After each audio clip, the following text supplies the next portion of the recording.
সবাইকে স্বাগতম আবারও।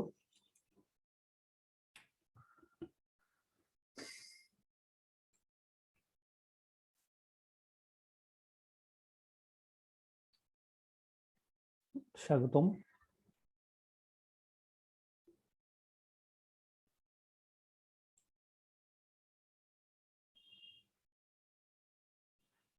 দ্বাদশ শ্রেণীর রসায়ন দ্বিতীয় পত্রের প্রথম অধ্যায় পরিবেশ রসায়নের অ্যাসিড বৃষ্টি ও তার কারণ। আমরা আজকে পাঠ হবে অ্যাসিড বৃষ্টি।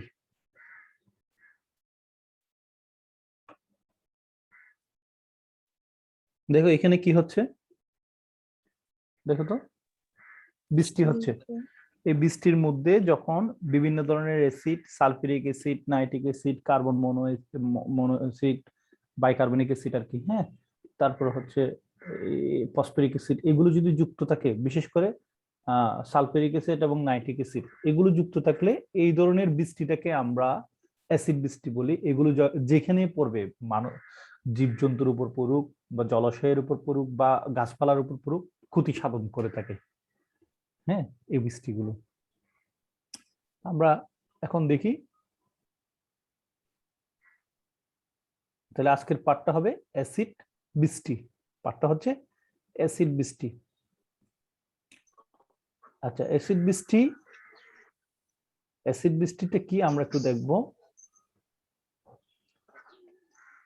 তাহলে আমাদের অ্যাসিড বৃষ্টি আসলে কি? বৃষ্টির যে আমরা যে বিভিন্ন শিল্প কারখানা ব্যবহার করে থাকি বা বিভিন্ন প্রাকৃতিক কারণে আমরা বিভিন্ন জীবাশ্ম জ্বালানি ব্যবহার করার কারণে দেখা যাচ্ছে ওখান থেকে কি উৎপন্ন হয়? কার্বন ডাইঅক্সাইড বা সালফার ডাইঅক্সাইড বা নাইট্রিক ডাইঅক্সাইড, নাইট্রোজেনের অক্সাইড, হ্যাঁ, এই ধরনের বিভিন্ন সালফারের অক্সাইড, কার্বনের অক্সাইড, নাইট্রোজেনের অক্সাইড গুলো উৎপন্ন হচ্ছে। এগুলো বায়ুমণ্ডলে ঘুরে বেড়াচ্ছে। এই বায়ুমণ্ডলে যে এই অক্সাইড গুলো থাকলে তখন যদি বৃষ্টির পানি যদি আসে, বৃষ্টি যদি হয়, তখন এই জলীয় বাষ্প বা পানির সাথে এই অক্সাইড গুলো বিক্রিয়া করে বিভিন্ন ধরনের sulphuric acid, nitric acid, phosphoric acid, হ্যাঁ, বাইকার্বনিক অ্যাসিড, এরকম অ্যাসিড গুলো তৈরি করতেছে। এই অ্যাসিড গুলো বৃষ্টির পানির সাথে, হ্যাঁ, ভূপৃষ্ঠে এসে পড়তেছে। ভূপৃষ্ঠের বিভিন্ন ধাতব পদার্থের উপর, বিভিন্ন জলাশয়ের উপর, বিভিন্ন গাছপালার উপর, বিভিন্ন জীবজন্তুর উপর পড়তেছে। তখন এই এই বৃষ্টিটা জলাশয়ের মাছকে নষ্ট করতেছে, গাছপালাকে ধ্বংস করতেছে, তারপর হচ্ছে ধাতব পদার্থকে ক্ষয় করে দিচ্ছে, তারপর হচ্ছে মানুষের ত্বকের উপর বিভিন্ন ধরনের প্রভাব বিস্তার করতেছে বা বিভিন্ন রোগ সৃষ্টি করতেছে। এটাই হচ্ছে আসলে অ্যাসিড বৃষ্টি। আর অ্যাসিড বৃষ্টির ক্ষতিকর দিক অনেক বেশি। আমরা এখন এই অ্যাসিড বৃষ্টি নিয়ে একটু আলোচনা করি। তাহলে ছবিতে দেখা যাচ্ছে কি হচ্ছে, বিভিন্ন শিল্প কারখানা থেকে কি হচ্ছে, বিভিন্ন ধরনের অক্সাইড তৈরি নির্গত হচ্ছে, তাই না? হ্যাঁ, তাহলে এই অক্সাইড গুলো কি হচ্ছে? এই অক্সাইডের কারণে এই অক্সাইড গুলো স্যার পানির সাথে মিশে অ্যাসিড বৃষ্টি সৃষ্টি করতেছে আর কি, বিভিন্ন ধরনের অ্যাসিড তৈরি করতেছে। এই অ্যাসিড গুলো আবার বৃষ্টির সাথে নিচে নেমে আসতেছে। ফলে কি হচ্ছে? মানুষের ব্রেনের উপর, ত্বকের উপর, গাছপালার উপর, ধাতুর উপর কি করতেছে? প্রভাব বিস্তার করতেছে, তাই না? ঠিক আছে। তাহলে অ্যাসিড আক্রান্ত পরিবেশ কিভাবে হচ্ছে? তো আমরা এখন দেখবো অ্যাসিড বৃষ্টি বায়ুতে উপস্থিত কার্বন ডাইঅক্সাইড, সালফার ডাইঅক্সাইড এবং নাইট্রোজেনের অক্সাইড বৃষ্টির পানিতে মিশে বৃষ্টির পানিকে অ্যাসিড যুক্ত করে। এই অ্যাসিড যুক্ত বৃষ্টিকে আমরা অ্যাসিড বৃষ্টি বলি। অর্থাৎ বৃষ্টির পানিতে অধিক মাত্রায় যখন অ্যাসিডের উপস্থিতি পাওয়া যাবে তখন তাকে অ্যাসিড বৃষ্টি বলবে। তো অ্যাসিড বৃষ্টিটা, অ্যাসিড কি? অ্যাসিড হচ্ছে যে সমস্ত যৌগের অণুতে প্রতিস্থাপনীয় হাইড্রোজেন পরমাণু থাকবে। প্রতিস্থাপনীয় কি থাকবে? হাইড্রোজেন পরমাণু থাকবে। এটাকে আমরা এই জিনিসটা, এই হাইড্রোজেন পরমাণুটা প্রতিস্থাপনীয় হাইড্রোজেন। যেমন আমি এটা দিলাম, এটা কি H2SO4, এটা কি সালফিউরিক অ্যাসিড। এখানে আসলে প্রতিস্থাপনীয় কি আছে? হাইড্রোজেন আছে। হাইড্রোজেন আছে। এই জন্য সাধারণত এদেরকে আমরা অ্যাসিড বলে থাকি। তাকে অ্যাসিড বা অম্ল বলে থাকি। তাহলে এটা কি? Sulphuric acid, carbonic acid, nitric acid, হ্যাঁ, তারপর হচ্ছে ফসফরিক অ্যাসিড। এই যে অ্যাসিড। এরকম অ্যাসিড গুলো আমরা যদি পেয়ে থাকি এবং এগুলোতে দেখা যাচ্ছে প্রতিস্থাপনীয় হাইড্রোজেন আছে। প্রতিস্থাপনীয় হাইড্রোজেন বলতে এখানে এটাকে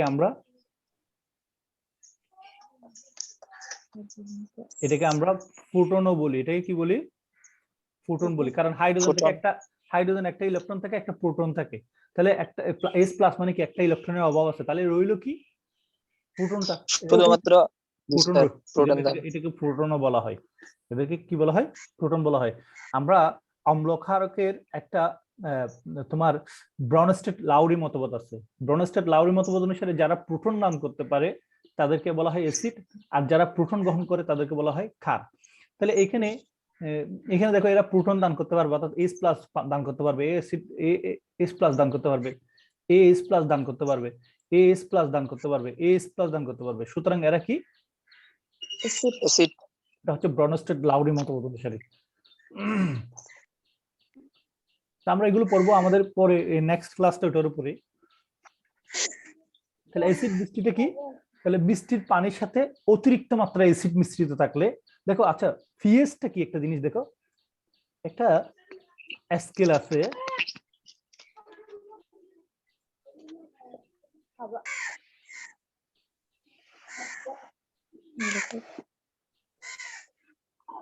এই স্কেলের দেখো পিএইচ এর মান, পিএইচ স্কেল বলা হয় এটাকে। এই 0 থেকে 7 থাকলে, 0 থেকে 7 এটাকে বলা হবে অম্ল। এই রেঞ্জের মধ্যে যে সমস্ত যৌগ পিএইচ 0 থেকে 7 এর মধ্যে থাকবে তারা হবে অম্ল। আর 7 থেকে যারা 14 হবে, 14 এর মধ্যে থাকবে, 14 এর মধ্যে থাকবে তারা হবে ক্ষার। আর যাদের 7 হবে তারা হবে নিরপেক্ষ। বিশুদ্ধ। নিরপেক্ষ, নিরপেক্ষ অ্যাসিড বা অ্যাসিডও না, ক্ষারও না। ঠিক আছে? তাহলে এই পিএইচ এর উপর, তাহলে পিএইচ যখন 0 থেকে 7, দেখো পিএইচ স্কেলে যখন কোন যৌগের পিএইচ এর মান 0 থেকে 7 এর মধ্যে থাকবে তারা হবে অম্ল। দেখো 7 থেকে যত 0 থেকে যত উপরের দিকে যাবে তীব্র অম্ল, আর যখন যখন 7 থেকে যারা 14 এর দিকে যাবে তারা হচ্ছে তীব্র ক্ষার। তো এই যে আবার 7 হচ্ছে নিরপেক্ষ। হ্যাঁ, তাহলে আমরা পিএইচ স্কেল যখন দেখব কোন যৌগের মধ্যে, কোন যৌগের পিএইচ স্কেল যখন দেখব, পিএইচ স্কেলে যখন বুঝবো যে তার পিএইচ এর মান 5.6 এর নিচে, 5.6 এর নিচে, 5.6 এর নিচে, হ্যাঁ, তখন বুঝতে হবে ওই যৌগটা অ্যাসিড, ওই যৌগটা অ্যাসিড। এবং এটা 5.6 থেকে 3.5 এর মধ্যে থাকবে। তাহলে যে বৃষ্টিতে পিএইচ এর মান 5.6 থেকে 3.5 এর মধ্যে থাকবে তখন এই বৃষ্টিটাকে আমরা অ্যাসিড বৃষ্টি বলবো। ওকে, দেখো তাহলে আমরা এখন এই জিনিসটা একটু পড়ো, নাদিয়া পড়ো। অ্যাসিড বৃষ্টি বা অম্ল বৃষ্টি হলো এক ধরনের বৃষ্টিপাত যে ক্ষেত্রে পানি অম্লীয় প্রকৃতির হয়। এক্ষেত্রে পানির পিএইচ 7 এর চেয়ে কম হয়ে থাকে। এটি এমন এক ধরনের বৃষ্টি যাতে অ্যাসিড উপস্থিত থাকে। নানাবিধ অম্লধর্মী অক্সাইড বা অ্যাসিড মিশ্রিত থাকার কারণে অ্যাসিড বৃষ্টির সৃষ্টি হয় এবং বেশিরভাগ ক্ষেত্রে বৃষ্টির পানির পিএইচ 5.6 এর সমান বা কম হয়ে থাকে। এই বৃষ্টির ফলে গাছপালা, পশুপাখি, জলজ প্রাণী, জীবজন্তু, দালান কোঠা মারাত্মকভাবে ক্ষতিগ্রস্ত হয়। নানা ধরনের কলকারখানা থেকে নির্গত sulphur dioxide, nitrous oxide, nitrogen dioxide সহ আরো নানা ধরনের গ্যাস বাতাসের জলীয় বাষ্পের সাথে বিক্রিয়া করে অ্যাসিড বৃষ্টির সৃষ্টি করে। অ্যাসিড বৃষ্টি সৃষ্টি করার জন্য বিভিন্ন ধরনের অক্সাইড প্রয়োজন, না? সালফারের অক্সাইড, নাইট্রোজেনের অক্সাইড, কার্বনের অক্সাইড, এগুলো সাধারণত আমরা কলকারখানা থেকে পেয়ে থাকি অথবা জীবাশ্ম জ্বালানির দহনের ফলে আমরা এগুলো পেয়ে থাকি। আর এগুলো যদি কোনো বৃষ্টির পানির যদি পিএইচ যদি 5.6 থেকে 3.5 এর মধ্যে হয় তখন ওটা অম্লীয় প্রকৃতির হবে। এবং এই ধরনের বৃষ্টি যখন জীবজন্তু, পশু পাখি, দালান কোঠা, বিভিন্ন ধরনের জলাশয় ইত্যাদির উপর যখন পড়বে তখন এখানে ক্ষতিকর প্রভাব সৃষ্টি করে থাকে। ওকে, তাহলে অ্যাসিড বৃষ্টির কারণ কি?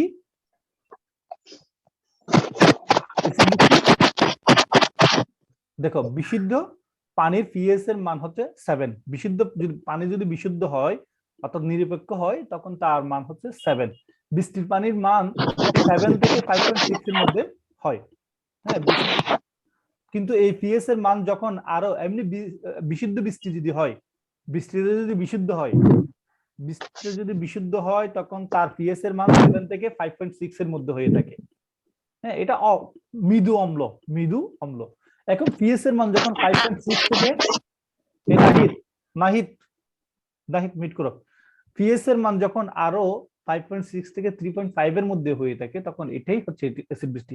এমনি নরমাল বৃষ্টির পানির পিএস কত হয়ে থাকে? 7 to 5.6 এখন 5.6 এর নিচে নেমে যদি 3.5 পর্যন্ত চলে আসে, এই বৃষ্টির পানিটা আর আবার নরমাল বৃষ্টি বলবো না, এটাকে আমরা তখন কি বৃষ্টি বলবো? অ্যাসিড বৃষ্টি। অ্যাসিড বৃষ্টি বলবো। ওকে, তাহলে বায়ুমণ্ডলে নাইট্রোজেন ও সালফারের উচ্চ অক্সাইড গুলোর অধিক হারে বেড়ে গেলে অ্যাসিড বৃষ্টি হয়ে থাকে। আমাদের বায়ুমণ্ডল, যে বায়ুমণ্ডল আছে সেই বায়ুমণ্ডলে যখন নাইট্রোজেন এবং সালফারের উচ্চ অক্সাইড গুলো অধিক পরিমাণে বেড়ে যাবে তখন বৃষ্টির পানিটা অ্যাসিডে পরিণত হয়ে যায়, কারণ বায়ুমণ্ডলের সেই অক্সাইড গুলোর সাথে বৃষ্টির পানি বিক্রিয়া করে বিভিন্ন ধরনের অ্যাসিড তৈরি করে। শিল্প কারখানা, যানবাহন ও অন্যান্য উৎস হতে নির্গত নাইট্রোজেন ও সালফারের উচ্চ অক্সাইড গুলো এই অ্যাসিড বৃষ্টির জন্য দায়ী। তাহলে শিল্প কারখানা, যানবাহন ও অন্যান্য উৎস থেকে নাইট্রোজেন এবং সালফারের উচ্চ অক্সাইড গুলো এই অ্যাসিড বৃষ্টির জন্য কি হবে? দায়ী হবে। অ্যাসিড বৃষ্টি বা অম্ল বৃষ্টি সৃষ্টির প্রধানত দুই ধরনের কারণ রয়েছে, একটা হচ্ছে মানব সৃষ্ট কারণ আর একটা হচ্ছে প্রাকৃতিক কারণ। তো মানব সৃষ্ট কারণটা পরে তো দেখি না দিয়ে। অ্যাসিড বৃষ্টি বা অম্ল বৃষ্টির সৃষ্টির প্রধানত দুই ধরনের কারণ রয়েছে, যথা: এক, মানব সৃষ্ট কারণ। সালফিউরিক অ্যাসিড প্রায় প্রতিটি শিল্প কারখানার জন্য নিত্য ব্যবহার করা হয়, রাসায়নিক বস্তুর মধ্যে অন্যতম। বিভিন্ন কলকারখানা থেকে তাই সালফার ডাইঅক্সাইড গ্যাস অ্যাসিডের রাজা কাকে বলা হয়? Sulphuric acid. হ্যাঁ, তাহলে সালফিউরিক অ্যাসিডটা প্রায় শিল্প কারখানায় ব্যবহার করে থাকে। হ্যাঁ হ্যাঁ বলো। এই সালফার ডাইঅক্সাইড গ্যাস বাতাসের অক্সিজেন দ্বারা জারিত হয়, যার ফলে সালফার ট্রাইঅক্সাইড গ্যাস উৎপন্ন করে। আবার যানবাহন থেকে নাইট্রোজেন ডাইঅক্সাইড গ্যাস নির্গত হয়। তাছাড়া মানুষের দ্বারা জ্বালানি পোড়ানো ও তাদের শ্বসন প্রক্রিয়ায় শ্বাস প্রশ্বাসের থেকে বায়ুমণ্ডলে কার্বন ডাইঅক্সাইড গ্যাস নির্গত হয়ে থাকে। দেখো, এই যে নাইট্রোজেনের সাথে অক্সিজেনের বিক্রিয়া করে নাইট্রিক অক্সাইড হয়, এটা বিদ্যুৎকরণ 3000 ডিগ্রি সেলসিয়াস তাপমাত্রায়। এই নাইট্রিক অক্সাইডের সাথে আবার অক্সিজেন বিক্রিয়া করে উচ্চ অক্সাইড উৎপন্ন করা হচ্ছে, নাইট্রোজেন ডাইঅক্সাইড উৎপন্ন করতেছে। এই নাইট্রোজেন ডাইঅক্সাইড বৃষ্টির পানির সাথে যখন বিক্রিয়া করে তখন কি উৎপন্ন করতেছে? শিল্প কারখানায় নাইট্রোজেনের সাথে অক্সিজেন বিক্রিয়া করে নাইট্রিক অক্সাইড উৎপন্ন হচ্ছে। হ্যাঁ, অনেক। আর এই নাইট্রিক অক্সাইডের সাথে জলীয় বাতাসের অক্সিজেনের সাথে দহন করে তাকে কি করতেছে? নাইট্রিক অক্সাইড উৎপন্ন করতেছে। এই নাইট্রিক অক্সাইড আবার জলীয় বাষ্পের সাথে বিক্রিয়া করে নাইট্রিক অ্যাসিডে পরিণত হচ্ছে। ঠিক আছে, নাইট্রোজেন ডাইঅক্সাইড। আচ্ছা, আবার দেখো, এই যে নাইট্রিক অক্সাইড আবার ওজনের সাথেও বিক্রিয়া করে কি করতে পারে? নাইট্রোজেন ডাইঅক্সাইড উৎপন্ন করতে পারে। এই নাইট্রোজেন ডাইঅক্সাইড আবার ওই নাইট্রোজেন ট্রাইঅক্সাইডের সাথে বিক্রিয়া করে কি করতে পারে? ডাইনাইট্রোজেন পেন্টাঅক্সাইড উৎপন্ন করতে পারে। এই ডাইনাইট্রোজেন পেন্টাঅক্সাইড আবার জলীয় বাষ্পের সাথে ওই যে বৃষ্টির পানির সাথে বিক্রিয়া করে নাইট্রিক অ্যাসিডে পরিণত হচ্ছে। এই বিক্রিয়াগুলো একটু মুখস্থ রাখবা, আসবে, এগুলো দিবে। তাহলে বৃষ্টির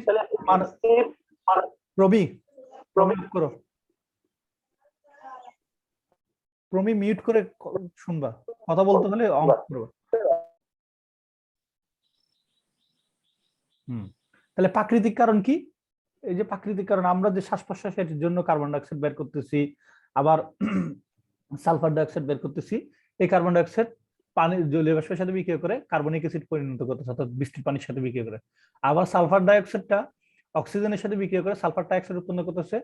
এই সালফার ডাইঅক্সাইডটা আবার ওই যে জলীয় বাষ্পের সাথে বা বৃষ্টির পানির সাথে বিক্রিয়া করে সালফিউরিক অ্যাসিড উৎপন্ন করতেছে। এখানে তাহলে এই পানিটা বৃষ্টির পানির সাথে এরকম অক্সাইড গুলো যখন বিক্রিয়া করবে তখন কি হচ্ছে? এই তোমার সালফিউরিক অ্যাসিড এবং নাইট্রিক অ্যাসিড উৎপন্ন করতেছে। এই সালফিউরিক অ্যাসিড, নাইট্রিক অ্যাসিড প্রধানত দায়ী হচ্ছে, এরাই হচ্ছে অ্যাসিড বৃষ্টির জন্য দায়ী হয়ে থাকে। তাহলে প্রাকৃতিক কারণ একটা আছে, আর একটা হচ্ছে কি? মানব সৃষ্ট কারণ। তো দেখো, এই যে এখানে কি হচ্ছে? এই চিত্র দেখে কি বুঝতেছি মুজাহিদ? এই চিত্র দেখে কি বুঝতেছি? মিম বনাঞ্চল ধ্বংস হয়েছে। আচ্ছা, বনাঞ্চল ধ্বংস হচ্ছে। বনাঞ্চল ধ্বংস হচ্ছে কি কারণে? অ্যাসিড বৃষ্টির কারণ। হ্যাঁ, মিম পড়ো তো দেখি।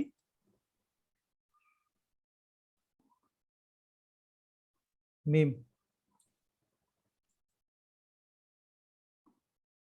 ইটু পড়ো না হলে।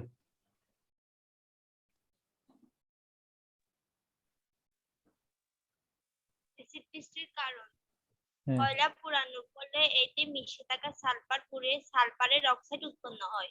হ্যাঁ পেট্রোলিয়াম পোড়ানোর ফলে এতে মিশে থাকা নাইট্রোজেন পুড়ে বায়ুতে নাইট্রোজেন অক্সাইড উৎপন্ন হয়। হ্যাঁ কাঠ, কয়লা, পেট্রোলিয়াম ও প্রাকৃতিক গ্যাস পোড়ানোর ফলে বায়ুতে কার্বন ডাই অক্সাইড বৃদ্ধি পায়। হ্যাঁ carbon die oxide, sulphur oxide ও নাইট্রোজেন অক্সাইড বায়ুতে বৃষ্টির পানিতে মিশে বৃষ্টির পানিকে অ্যাসিড যুক্ত করে। এই অ্যাসিড যুক্ত পানিকে অ্যাসিড বৃষ্টি বলা হয়। ইহাই অ্যাসিড বৃষ্টির কারণ। হ্যাঁ, তাহলে তোমাকে যদি এমসিকিউতে দেয় সালফারের অক্সাইড কোত্থেকে পাওয়া যাচ্ছে? কয়লা পোড়ানোর ফলে।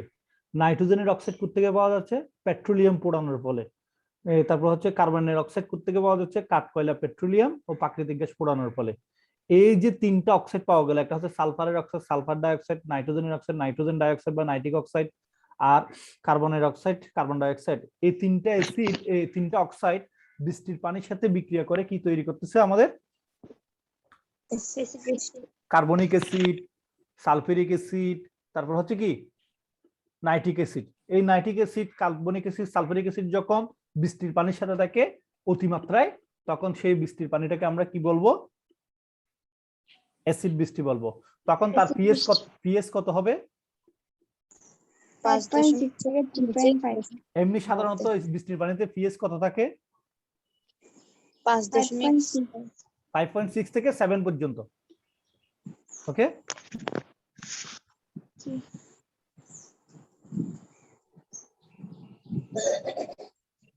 অ্যাসিড বৃষ্টির ক্রিয়া কৌশল কিভাবে হচ্ছে? অ্যাসিড বৃষ্টির জন্য প্রধানত দায়ী গ্যাস হচ্ছে সালফার ডাইঅক্সাইড এবং নাইট্রোজেন ডাইঅক্সাইড। নিম্নরূপে এরা অ্যাসিড উৎপন্ন করে বৃষ্টির পানির সাথে মিশে অ্যাসিড বৃষ্টি তৈরি করে। তাহলে কিভাবে তৈরি করতেছে আমরা একটু দেখি। সালফার ডাইঅক্সাইড পানির সাথে বিক্রিয়া করবে, হ্যাঁ, সালফাস অক্সাইড উৎপন্ন করবে। আর সালফার ডাইঅক্সাইড অক্সিজেন সহ পানির সাথে বিক্রিয়া করলে সালফিউরিক অ্যাসিড উৎপন্ন করবে। তারপর হচ্ছে নাইট্রোজেন ডাইঅক্সাইড পানির সাথে বিক্রিয়া করে এটা কি নাইট্রাস অক্সাইড উৎপন্ন করবে, নাইট্রাস অক্সাইড। আর নাইট্রোজেন ডাইঅক্সাইড অক্সিজেন সহ পানির সাথে বিক্রিয়া করে নাইট্রিক অক্সাইড উৎপন্ন করবে। এইভাবে অ্যাসিড বৃষ্টি তৈরি হচ্ছে।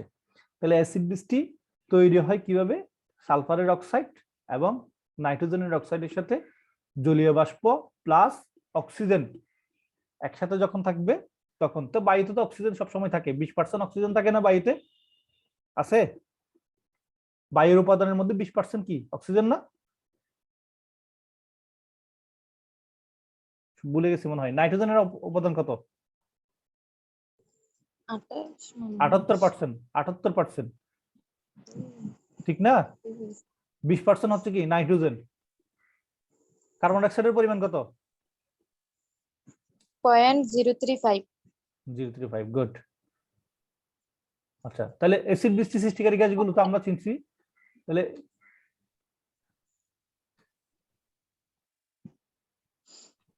অ্যাসিড বৃষ্টি সৃষ্টিকারী, দেখো তো কোথায় কোথায় অ্যাসিড বৃষ্টি সৃষ্টিকারী গ্যাসগুলো পাচ্ছি আমরা? বিদ্যুৎ কেন্দ্রে যে বিভিন্ন বিদ্যুৎ কেন্দ্রের মধ্যে আমরা, হ্যাঁ, বিদ্যুৎ পারমাণবিক শক্তি করার জন্য আমরা সালফারের অক্সাইড বের হচ্ছে, তারপর হচ্ছে নাইট্রোজেনের অক্সাইড বের হচ্ছে। যানবাহন থেকে আমরা সালফার অক্সাইড এবং নাইট্রোজেনের অক্সাইড বের হচ্ছে। টায়ার পোড়ালে আমরা কার্বন ডাইঅক্সাইড পাচ্ছি না? ধাতু নিষ্কাশন কেন্দ্রের মধ্যে আমরা সালফার ডাইঅক্সাইড ইত্যাদি পাচ্ছি। এইগুলো সাধারণত কি হয়? অ্যাসিড বৃষ্টি সৃষ্টির জন্য উৎস হিসেবে কাজ করে। যানবাহন, টায়ার পুরানো, ধাতু নিষ্কাশন করা, হ্যাঁ, বিদ্যুৎ কেন্দ্রে, এগুলো হচ্ছে কি অ্যাসিড বৃষ্টির জন্য উৎস হিসেবে কাজ করে। অ্যাসিড বৃষ্টির জন্য মূলত কি লাগে? বিভিন্ন ধরনের সালফারের, নাইট্রোজেনের এবং কার্বনের অক্সাইড। এই অক্সাইড গুলো সাধারণত আমরা কোথা থেকে পাই? যানবাহন থেকে পাই, টায়ার পুরানো থেকে পাই, তারপর হচ্ছে কি আগ্নেয়গিরির অগ্নুৎপাত থেকে পাই, শিল্প কারখানা থেকে পাই, কাঠ পোড়াইলে পাই, হ্যাঁ পেয়ে থাকি আমরা। তাহলে অ্যাসিড বৃষ্টির কারণ, অ্যাসিড বৃষ্টির কারণ তো আমরা অলরেডি অনেকবার বলছি যে বিভিন্ন শিল্প কারখানা থেকে যে অক্সাইড গুলো, সালফার এবং নাইট্রোজেন অক্সাইড গুলো হয়, সেগুলো অক্সিজেন সহ বৃষ্টির পানির সাথে বিক্রিয়া করে সালফিউরিক অ্যাসিড এবং নাইট্রিক অ্যাসিডে পরিণত হয়। আর এই সালফিউরিক অ্যাসিড এবং নাইট্রিক অ্যাসিড গুলো যখন বৃষ্টির পানির সাথে ভূপৃষ্ঠে চলে আসে, যার পিএইচ 5.6 থেকে 3.5 হয়, তখন সেই বৃষ্টিটাকে আমরা অ্যাসিড বৃষ্টি বলে থাকি। অ্যাসিড বৃষ্টির কারণ আমরা জানি একটা হচ্ছে প্রাকৃতিক কারণ, আর একটা হচ্ছে মানব সৃষ্ট কারণ। মানব সৃষ্ট কারণ আমরা বলছি, প্রাকৃতিক কারণও আমরা বলছি, আর বলার দরকার মনে করি না। তাহলে এখন কিছু চিত্র দেখো তো, পাতা ঝরে যাচ্ছে, মাছ মরে যাচ্ছে, বনাঞ্চল ধ্বংস হয়ে যাচ্ছে, ভাস্কর্য একটা হয়তো ধাতব পদার্থ, এই ধাতব পদার্থের ক্ষয় হচ্ছে, এগুলো কি কারণে হচ্ছে? অ্যাসিড বৃষ্টির কারণে। অ্যাসিড বৃষ্টির কারণে এগুলো হচ্ছে। হ্যাঁ, তারপর হচ্ছে তাজমহলের ক্ষয় হচ্ছে, মানে ধাতব পদার্থের ক্ষয় হচ্ছে অ্যাসিড বৃষ্টির কারণে। তারপর ফসলের উর্বরতা কমে যাচ্ছে অ্যাসিড বৃষ্টির কারণে। মাটির অ্যাসিডিটি বৃদ্ধি পাচ্ছে, মাটির যখন অ্যাসিডিটি বৃদ্ধি পায় তখন এই কি হয়, ওই মাটিতে তেমন কিছুই হয় না, অ্যাসিডের পরিমাণ বেড়ে গেলে তখন এখানে কি করতে হয়, অ্যাসিডের পরিমাণ কমাতে হয়। এই জন্য আমরা বিভিন্ন ধরনের ক্ষারীয় সার ব্যবহার করি। তারপর হচ্ছে এই হাতে ইনফেকশন হয়, অনেকের হাতে ইনফেকশন হবে, দাঁত এই যে অ্যাসিড বৃষ্টিটা পড়লে ইনফেকশন হবে। তারপর কি হতে পারে, আর কি হতে পারে,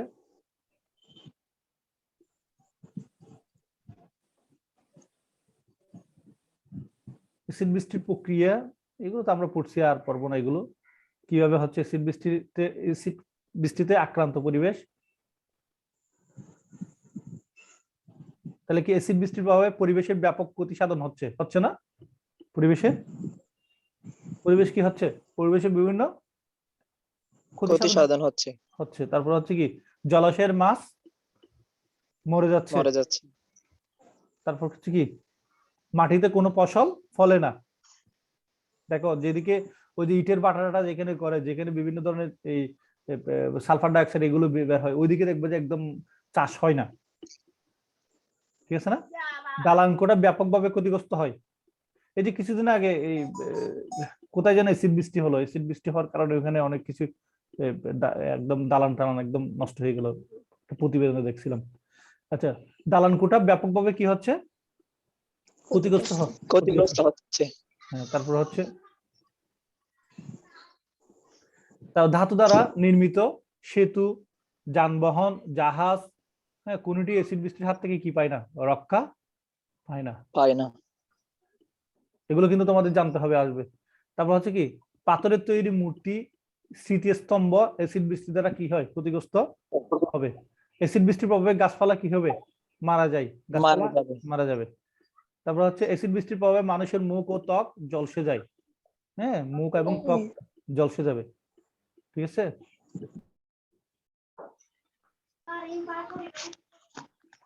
অ্যাসিড বৃষ্টির প্রভাবে কিছু দৃশ্য, এই যে দেখো, অ্যাসিড বৃষ্টি যখন হবে তখন দেখা যাবে যে একদম চুপসে যাবে, গাছপালা চুপসে যাবে, মরে যাবে।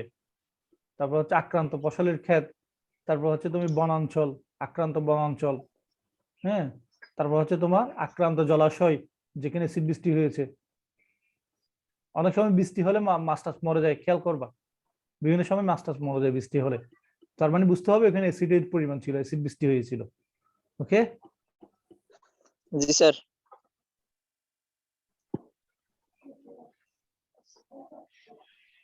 তাহলে প্রাণীকুল, উদ্ভিদরাজি ও ফসলের ক্ষতি হয়, মাটির অম্লত্ব বৃদ্ধি পায়, ফলে পরবর্তী সময়ে উদ্ভিদরাজি ও ফসল উৎপাদন ব্যাহত হবে।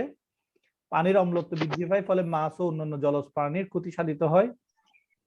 আবাসস্থল ও অন্যান্য স্থাপনা দ্রুত ক্ষতি সাধন হয়। অ্যাসিড বৃষ্টির প্রভাব, মাটির অ্যাসিডিটি বৃদ্ধি পায়, ফল ফসলের উর্বরতা হ্রাস পাচ্ছে, গাছের পাতা ঝরে যায়, ফলে অরণ্য ধ্বংস হয়। ওই মেহরিন এত নাড়াচাড়া করতেছো কেন? পানির অ্যাসিডিটি বৃদ্ধি পায়, ফলে জলজ উদ্ভিদ ও প্রাণীর বৃদ্ধি ব্যাহত হয়। অ্যাসিড বৃষ্টি দালান কোটা ও ভাস্কর্যের স্বাভাবিক ক্ষয় ত্বরান্বিত করে। এবার তাসলিমা নাদিয়া শুরু করছে। ত্বরান্বিত করে। অ্যাসিড বৃষ্টির প্রভাবের জন্য দায়ী গ্যাসের শতকরা উপাদানগুলো দেখো, তাহলে কোন গ্যাসটা বেশি, কোনটা কত পার্সেন্ট আমরা দেখব। সালফার ডাইঅক্সাইড হচ্ছে 69%। দেখো সালফার ডাইঅক্সাইড কত পার্সেন্ট? 69.4%। হ্যাঁ, নাইট্রোজেন ডাইঅক্সাইড কত পার্সেন্ট? 33%। হ্যাঁ দেখো দেখো ভালো করে দেখো, বলো। স্যার 32.4%। গুড, 32.4%। হ্যাঁ, আর বাকিগুলো অন্যান্যগুলো আর মোটামুটি কম আছে, অন্যগুলো নিয়ে এত বেশি ভাবতে হবে। তাহলে দুইটা মিলেই তো প্রায় কত পার্সেন্ট হয়ে গেছে? 91-92, প্রায় 100%-এর কাছাকাছি হয়ে যায় এরকম। তাহলে পরিবেশের উপর বৃষ্টির ব্যাপক বিরূপ প্রভাবকে উল্লেখযোগ্যভাবে কমিয়ে আনা যায়। অ্যাসিড বৃষ্টির প্রতিকার কিভাবে করা যায়? দেখো, বিভিন্ন শিল্প কারখানা ও বিদ্যুৎ কেন্দ্রের চিমনি দিয়ে ক্ষতিকর সালফার ডাইঅক্সাইড ও অন্যান্য গ্যাসের নির্গত হওয়ার আগে তা থেকে ক্ষতিকর সালফার ডাইঅক্সাইড গুলো কি অপসারণ করতে হবে। যে বিভিন্ন গ্যাস চিমনি দিয়ে যে বিভিন্ন সালফার ডাইঅক্সাইড বা বিভিন্ন যে কার্বন ডাইঅক্সাইড গুলো নির্গত হচ্ছে, সেগুলোকে চিমনি দিয়ে আমরা কি করব? পরিবেশ থেকে দূরে সরিয়ে নিব। ফলে দূষণের হাত থেকে পরিবেশ রক্ষা পাবে। ক্ষারের সাথে বিক্রিয়া দ্বারা ক্ষতিকর সালফার ডাইঅক্সাইডের শোষণ করে রাখা যাবে। তাহলে যে সমস্ত চিমনি দিয়ে আমি সালফার ডাইঅক্সাইড গুলোকে নিয়ে যাব, নিয়ে গিয়ে এগুলোকে আমি কি করব? ক্ষারের সাথে বিক্রিয়া করে দিব। তো তাহলে অ্যাসিড এবং ক্ষার বিক্রিয়া করে নিউট্রাল হয়ে যাবে, লবণ এবং পানি উৎপন্ন হবে, আর অ্যাসিডের প্রভাব পরিবেশে থাকবে না। যেমন এই যে ক্যালসিয়াম কার্বনেট একটা হচ্ছে ক্ষার, হ্যাঁ, এর সাথে এই যে বিভিন্ন শিল্প কারখানা থেকে যে সালফার ডাইঅক্সাইডটা বের হচ্ছে, সেটাকে চিমনি দিয়ে ওই ক্ষারের সাথে বিক্রিয়া করে দিব। বিক্রিয়া করে দিলে কি উৎপন্ন হবে? এখানে ক্যালসিয়াম সালফেট এবং কার্বন ডাইঅক্সাইড উৎপন্ন হবে। এগুলো হচ্ছে একটা লবণ, ক্যালসিয়াম সালফাইট, এগুলো একটা লবণ, আর কার্বন ডাইঅক্সাইড একটা লবণ। লবণ এবং পানিতে পরিণত হলো, লবণ এবং একটা নিরপেক্ষ গ্যাস, কার্বন ডাইঅক্সাইড হচ্ছে একটা নিরপেক্ষ গ্যাস, এই দুইটা গ্যাসে পরিণত হয়ে গেল। তাহলে এখন কি হবে? আর পরিবেশের উপর প্রভাব পড়বে না। ক্যালসিয়াম অক্সাইডের সাথে সালফার ডাইঅক্সাইডের বিক্রিয়া করা দিব। ক্যালসিয়াম অক্সাইড হচ্ছে একটা ক্ষার, এই ক্ষারের সাথে ক্যালসিয়াম সালফেটের একটা লবণ হয়ে যাবে। আর ক্যালসিয়াম সালফেটের সাথে এখন যখন বৃষ্টির পানি বিক্রিয়া করবে, তখন তুতে উৎপন্ন করবে। ক্যালসিয়াম সালফেট 2 অণু পানি তুতে উৎপন্ন করবে। হ্যাঁ, তখন আর ওই যে অ্যাসিডের প্রভাব মুক্ত হয়ে গেল, অ্যাসিডের প্রভাব। তাহলে কি করব আমরা? যখন এই বিভিন্ন শিল্প কারখানা বা বিভিন্ন থেকে বিদ্যুৎ কেন্দ্র থেকে যে সালফার ডাইঅক্সাইড গুলো উৎপন্ন হবে, সেগুলোকে চিমনি করে নিয়ে যাব কোথায়? ক্ষারের সাথে বিক্রিয়া করার জন্য। ক্ষারের সাথে যখন বিক্রিয়া করে দিব, তখন লবণ এবং পানি উৎপন্ন হয়ে যাবে, অথবা নিরপেক্ষ গ্যাসে পরিণত হবে। এই নিরপেক্ষ সালফেটে যখন পরিণত হবে, এই নিরপেক্ষ সালফেটের সাথে যখন বৃষ্টির পানি আসবে, তখন আর লবণ ছাড়া কিছু উৎপন্ন করতে পারবে না। তখন আর বৃষ্টির পানিতে কি থাকবে না? অ্যাসিডের পরিমাণ থাকবে না। অ্যাসিড বৃষ্টির প্রতিকার শিল্প কারখানায় এইসব বর্জ্য গ্যাস চিমনি দিয়ে পরিবেশে ছেড়ে না দিয়ে প্রক্রিয়াতে পুনঃসঞ্চালন করে। মনে করে এগুলো আমরা এখন কি করব না, চিমনি দিয়ে বের করে দিব না, বের করে না দিয়ে এগুলো কি করব? বিভিন্ন বড় বড় পাইপ টেনে টেনে এগুলোকে আমরা পুনরায় প্রক্রিয়াতে সঞ্চালন করবো। যেমন অনেক অনেক জায়গায় যে এই ধরনের অক্সাইড গুলো লাগে না, সালফার ডাইঅক্সাইড লাগতেছে, নাইট্রোজেন ডাইঅক্সাইড লাগতেছে, যে জায়গায় সালফার ডাইঅক্সাইড এবং যে শিল্প কারখানায় সালফার ডাইঅক্সাইড এবং নাইট্রোজেন ডাইঅক্সাইড লাগতেছে, সেখানে আমরা পাইপ দিয়ে এগুলোকে নিয়ে যাব। নিয়ে গেলে কি হবে? ওই জায়গায় আমরা এগুলো, এই গ্যাসগুলো, এই অক্সাইড গুলোকে ব্যবহার করতে পারবো। ফলে এগুলো পরিবেশের উপর কোনো ধরনের প্রভাব ফেলবে না। শিল্প কারখানার এইসব বর্জ্য গ্যাস চিমনি দিয়ে পরিবেশে ছেড়ে না দিয়ে প্রক্রিয়াতে পুনঃসঞ্চালন করে কাজে লাগানো যায়। যেমন সালফার ডাইঅক্সাইড ও নাইট্রোজেন ডাইঅক্সাইডকে সংশ্লিষ্ট শিল্প কারখানায় পুনঃসঞ্চালন করে প্রয়োজনীয় অ্যাসিডে পরিণত করা যাবে। ওকে, যেমন সালফার ডাইঅক্সাইড যদি আমি চিমনি দিয়ে বের করে দিই, তাহলে বৃষ্টির পানির সাথে বিক্রিয়া করে কি হবে? সালফিউরিক অ্যাসিড উৎপন্ন হবে। হ্যাঁ, এই সালফিউরিক অ্যাসিড এটা না করে আমি কি করলাম? এই যে সালফার ডাইঅক্সাইড গুলোকে আমরা একটা সঞ্চালন প্রক্রিয়ার মাধ্যমে, অর্থাৎ 5 টাইপের মাধ্যমে আমরা যেখানে লাগে, যে শিল্প কারখানায় সালফার ডাইঅক্সাইড লাগে, সেখানে আমরা পাঠিয়ে দিব পরিবেশে না ছেড়ে। ঠিক আছে, নাইট্রোজেন ডাইঅক্সাইড গুলো আমরা পরিবেশে না ছেড়ে এগুলোকে আমরা পাঠিয়ে দিব কোথায়? যে শিল্প কারখানায় এই এই গ্যাসগুলোর প্রয়োজন আছে ওখানে পাঠিয়ে দিব, ফলে আর পরিবেশে এই ধরনের গ্যাসগুলো থাকবে না। তারপর হচ্ছে কি শিল্প কারখানার এইসব বর্জ্য গ্যাসগুলো পরিবেশ থেকে দূরে রেখে যেমন পরিবেশকে বাঁচানো যায়, তেমনি পরিবেশ রক্ষার আরেকটি পন্থা হলো গণসচেতনতা বৃদ্ধি করা। যেমন পরিবেশ বাঁচাও আন্দোলন করে ব্যক্তি, সমাজ, সরকার ও শিল্প কারখানার মালিকদের সচেতন করে এসিড বৃষ্টির প্রতিকার করা যাবে। তাহলে মানুষের সচেতনতা বৃদ্ধি করতে হবে। তাহলে আমরা কয়টা প্রক্রিয়া দেখলাম? 1 নম্বর প্রক্রিয়া, বিভিন্ন শিল্প কারখানা ও বিদ্যুৎ কেন্দ্রের চিমনি দিয়ে ক্ষতিকর যে গ্যাসগুলো নির্গত হওয়ার আগে তা কি করব, বিভিন্ন কারের সাথে বিক্রিয়া করাই আমরা কি করব, এগুলো লবণ এবং হ্যাঁ। আর 2 নম্বরে আমরা কি করব, 2 নম্বরে শিল্প কারখানা থেকে এই সমস্ত গ্যাসগুলো ছেড়ে না দিয়ে, চিমনি দিয়ে ছেড়ে না দিয়ে, সঞ্চালন লাইন দিয়ে যে সমস্ত এই সমস্ত গ্যাসগুলো যে সমস্ত ইন্ডাস্ট্রিতে লাগে ওখানে আমরা কি করব, পুনঃ ব্যবহার করার জন্য পাঠিয়ে দিব। আর 3 নম্বরে আমরা কি করব, গণসচেতনতা বৃদ্ধি করব যে এই সমস্ত গ্যাসগুলো ব্যবহার করা যাবে না, ব্যবহার করলে পরিবেশের ক্ষতি করবে। আচ্ছা, এখন অ্যাসিড বৃষ্টি কি?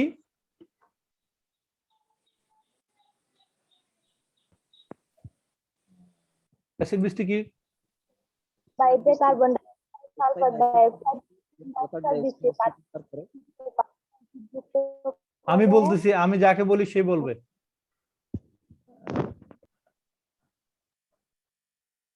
মেহেরিন বলো, অ্যাসিড বৃষ্টি কি? বায়ুতে বিভিন্ন ধরনের গ্যাস যেমন carbon die oxide, sulphur die oxide, nitric acid বৃষ্টির পানির সঙ্গে মিশে যে বৃষ্টি হয়, যে বৃষ্টির ফলে পরিবেশের ক্ষতি সাধন হয় তাকে অ্যাসিড বৃষ্টি বলা হয়। ওকে, পূজন বলো, পূজন দোআঁশ কিভাবে সৃষ্টি হয় ব্যাখ্যা করো। দোআঁশ অর্থাৎ বিভিন্ন বিভিন্ন বিভিন্ন অক্সাইডের গ্যাস আর কি। পূজন, কাইসার হামিদ, বিভিন্ন অক্সাইড গুলো কিভাবে তৈরি হচ্ছে, কোথা থেকে তৈরি হচ্ছে? দোআঁশ মানে বিভিন্ন অক্সাইড গুলো কোথা থেকে তৈরি হচ্ছে?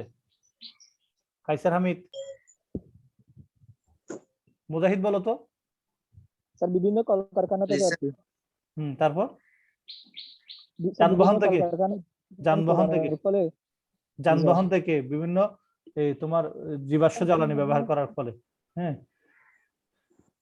পূজন, পূজন জি স্যার। পরিবেশের উপর অ্যাসিড বৃষ্টির প্রভাব কি কি বলতো তো, যে কয়টা মনে আছে বলো, কি কি প্রভাব হয়? স্যার, ফসলের উর্বরতা হ্রাস পায়, তারপর পাতা ঝরে যায়, তারপর নদীতে মাছ মরে যায়। নদীতে মরে, আর কোথাও মরে না? নদী ছাড়া আর কোথাও মরে না? জ্বালাশয়ে। আচ্ছা, তারপর বলো। এসিড বৃষ্টির ফলে দালান কোটা ও ভাস্কর্যের তোমার ত্বকে কোনো ক্ষতি হয় না? জি স্যার। রায়হান, রায়হান, রায়হান অন করো। রায়হান, রায়হান, রায়হান, মোহাম্মদ রায়হান, রায়হান,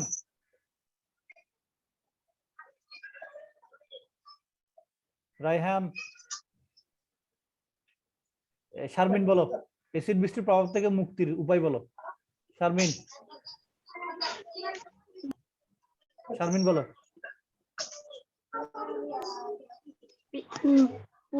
পুকুরে আর জলাশয়ে পানিতে অ্যাসিড বৃষ্টির প্রভাব থেকে মুক্তির উপায়?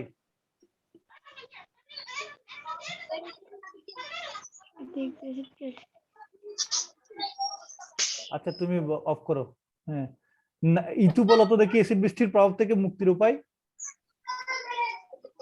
ইটু,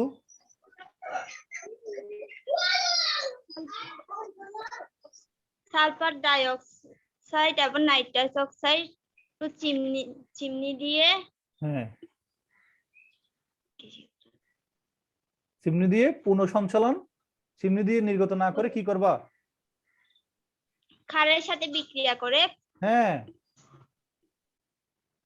লবণ, নিরপেক্ষ লবণ ও পানি এবং লবণ এবং নিরপেক্ষ পানি উৎপন্ন করে। নিরপেক্ষ গ্যাসে পরিণত করব, কেমন? তারপর হচ্ছে এই অক্সাইড গুলোকে আমরা কি করব, সঞ্চালন লাইন দিয়ে প্রবাহিত করে বিভিন্ন শিল্প শিল্প কারখানায় ব্যবহার করা, পুনর্ব্যবহার করব। তারপর 3 নম্বর হচ্ছে গণসচেতনতা বৃদ্ধি জনসচেতন করা। Good good. এই প্রমিনি স্যার এই যে বিক্রিয়াটা দেখো তো, এটাতে কি হচ্ছে, এটা কি হবে, এটা কি হবে বলো তো? পানি N হ্যাঁ, কি হবে, কে পারবে? 2N nitrogen dioxide. Sir nitrogen dioxide মনে হয়। Nitrogen dioxide. এই নাইট্রোজেন ডাইঅক্সাইড, হ্যাঁ, আবার এখানে দেখো এই যে কপারের সাথে সালফার করে, এখানে এই বিটা কি হবে, সালফার ডাইঅক্সাইড।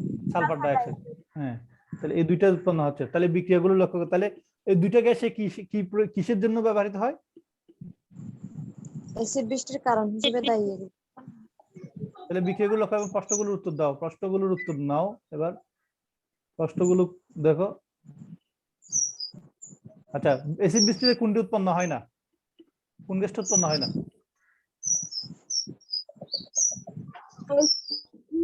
CO4 H3PO4।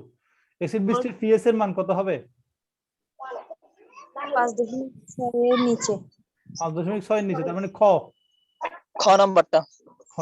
হ্যাঁ। আচ্ছা, উপসংহার এটা পড়ো, এটা পড়বে কে, আমি দেখি কে পড়বে। একদম পড়ে নাই কে? পূজন পড়ো, পূজন তুমি পড়ো নাই? পূজন স্যার পড়ো। উপসংহার 1952 সালে যুক্তরাজ্যের লন্ডন শহরে সালফার ডাইঅক্সাইড কুয়াশার সাথে মিশে মারাত্মক স্মোকস এবং তা কয়েকদিন স্থায়ী হয়। স্মোকস হচ্ছে কি? স্মোক এবং ফগ, ধোঁয়া এবং স্মোক এবং ফগ। হ্যাঁ, দুইটা। হ্যাঁ, তাহলে পিএস হচ্ছে তখন 2 হয়ে গেছিল এটা। হ্যাঁ, তারপর বলো। তখন উক্ত বিষাক্ত পরিবেশে শিশু ও বৃদ্ধ সহ প্রায় 4000 লোক ব্রঙ্কাইটিস ও নিউমোনিয়া আক্রান্ত হয়ে মারা যায়। এইসব বিষাক্ত গ্যাস হতে আমাদের পরিবেশকে রক্ষা করার জন্য মুক্ত বায়ুতে কয়লা পোড়ানো, সালফার গঠিত যৌগ পোড়ানো বন্ধ করা উচিত।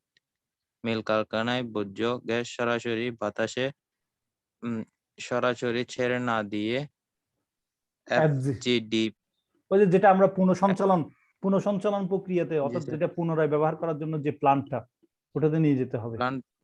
প্ল্যান্ট ব্যবহার করা আবশ্যক। হ্যাঁ, এটা করতে পারলে আমাদের কি হবে, সুবিধা হবে। তাহলে এখন কিছু কাজ দেখি। তাহলে অ্যাসিড বৃষ্টি কি আমরা তো বুঝছি, আর এগুলো পড়ার দরকার কি? অ্যাসিড বৃষ্টির জন্য দায়ী দুইটি গ্যাসের নাম কে কে বলতে পারবে? Sir sulphur dioxide, nitrogen dioxide. Acid বৃষ্টির ক্ষতিকর প্রভাব তো সবাই পারবো আমরা এখন, না? Yes sir. অ্যাসিড বৃষ্টি কি, অ্যাসিড বৃষ্টির পিএস কত? স্যার 5.6 থেকে 3.5 এর ভিতর। অ্যাসিড বৃষ্টির সৃষ্টির কারণ তো আমরা জানবো, কয়টা কারণ আছে? দুইটা কারণ, প্রাকৃতিক এবং মানব সৃষ্ট। হ্যাঁ, অ্যাসিড বৃষ্টির ক্ষতিকর প্রভাব আমরা সবাই ব্যাখ্যা করতে পারবো। অ্যাসিড বৃষ্টির ক্রিয়া কৌশল লিখে আনবে আগামী দিন।